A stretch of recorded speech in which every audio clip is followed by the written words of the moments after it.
आराम के साथ, क्योंकि तैयारी अच्छी।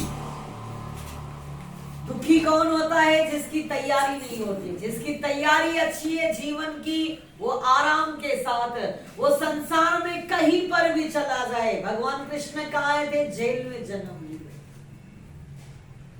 कहीं हारे नहीं है। भगवान कृष्ण हर समय हंसते रहे। पूतना का जहर पिया, राक्षसों को मारा, सब अपनी परेशानी सारी जिंदगी भर, लेकिन भगवान कृष्ण हंसते रहते। क्यों? क्योंकि उनकी तैयारी वैसी है। तैयारी क्या होनी चाहिए? जी हलाई पिए, जो आपने सुना रात। मूर्ख बन के मत कहो जी हलाई, आलसी बन के मत कहो, कभी भी नास्तिक बन के मत कहो, अपने अहंकार से मत कहो जी हलाई। भगवान के भक्त बन करके कहो जी हलाई। ये तैयारी होती है जीवन की। जो पहला मंत्री था वो ज्ञानवान था, उसका 1 महीना आराम के साथ कट गया। पेट भी भरता है और भजन भी करता है, तन का भी भोजन और मन का भी भोजन। अब जो दूसरा वाला है, दूसरे वाले ने देखा भाई क्या, चलो जितना दिन निकले, उसके 10 दिन उसके आराम से, उसने फल ही 10 दिन के रखे थे, थोड़े मोड़े, कुछ तो सड़ गए उसमें से, कुछ चलो 10 दिन बड़ी मुश्किल से कटे। अब खाने को तो कुछ था नहीं, राजा का ऐलान था जो झोले में भरा है वही खाओ बैठकर। सूखे पत्ते खा नहीं सकता है, कचरा खा नहीं सकता है। फल उसके 10 दिन में खत्म हो गए। अब धीरे धीरे वो बीमार हो गया, क्योंकि भोजन नहीं मिलेगा तो शरीर कमजोर हो गया, दुर्बल हो गया, बीमार हो गया। 1 महीना उसका बड़ी मुश्किल से कटा। अब तीसरा तो वहीं पर मर गया 1 महीना, क्योंकि उसने तो कोई फल रखा ही नहीं था। 1 महीना बीता, राजा ने कहा बुला के लाओ तीनों। जब तीनों मंत्रियों को बुलाया तो राजा को मालूम चला पहला, दूसरा, तीसरा तो राम नाम सत्य हो गया। पहले को देखा राजा ने, क्या बात है, पहले की शक्ल भी अच्छी और उसके चेहरे पर मस्ती है, आनंद है, प्रसन्नता है। कैसे हो? बोले आपके आशीर्वाद से बहुत खुश हूं। दूसरे की ओर देखा, जब देखा वो बड़ा एक कमजोर दुर्बल सा, क्या हो गया? बोले अपनी करनी पार कर,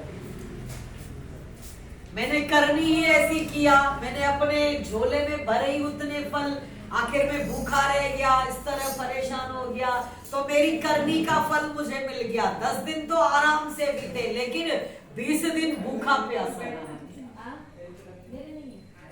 तीसरा बोले ऐसा है महाराज, उसके झोले के अंदर तो गंदगी, सूखे पत्ते, बेल पत्ते कुछ है ही नहीं। कहने का अर्थ क्या है? जयकार थिंदे जग में जे नाम कमा। भगवान ये नहीं पूछेगा तूने सारी जिंदगी दुकान चलाई, मकान चलाया, क्या पैसा इकट्ठा किया। भगवान क्या कहेगा? तुमने अच्छे काम जीवन किए, अच्छा काम क्या किया, भगवान का नाम कितना जपा, सेवाएं कितनी किया, जरूरतमंद की सहायता कितनी किया, दूसरे के साथ कैसा बर्ताव किया। भगवान बुद्ध चले जा रहे थे, एक गरीब बैठा था, उसने प्रणाम किया, महाराज गरीबी दूर नहीं होगी। तो भगवान बुद्ध ने कहा तू अपनी गरीबी दूर करना ही नहीं चाहता। बोले भगवान मेरे पास कुछ है ही नहीं, न धन है, न दौलत है, न वस्त्र है, न अन्न है, मेरे पास कुछ है नहीं। हो तो हम देंगे, हमारे पास है ही नहीं, हम गरीब के गरीब हैं, क्या करें? भगवान बुद्ध ने कहा, बोले ऐसा है तेरे पास तो बहुत कुछ है लेकिन तुझे ज्ञान नहीं है। बोले क्या? सारे लोग कहते हैं कंगाल है। बोले नहीं, तू कंगाल नहीं है, तू अरबपति है। बोले महाराज कैसे? बोले ऐसा है, तू अपने धन का, अपने आप जीवन का कीमत नहीं लगाते हो, तुम बहुत अमीर हो। बोले कैसे? बोले ऐसा है, भगवान ने तुमको बड़े प्यार के साथ ये हाथ दिए हैं। हाथ क्यों दिए हैं? जरूरतमंद की सेवा। सेवा का मतलब क्या है? केवल तन से सेवा नहीं होती है, मन से भी किसी को संकल्प, आशीर्वाद दो। धन से सेवा करो, तन से सेवा करो, अपने वचनों से सेवा करो। जैसा आपको सेवा का भाव हो, 1 घंटा जरूर सेवा करो अपनी। और सेवा कैसी करो? निष्काम सेवा, बिल्कुल मुझे कुछ भी नहीं चाहिए।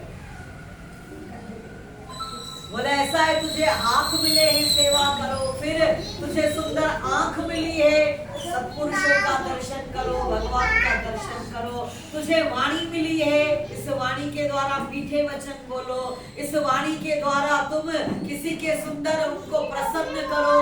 तुझे सुंदर भगवान ने इतना अच्छा चेहरा दिया है, मुस्कुराते रहो, प्रसन्न रहो, इतने प्रसन्न रहो, आपको देख करके 40 जने मुस्कुराए। भाई क्या बात है, ये मुस्कुराता है।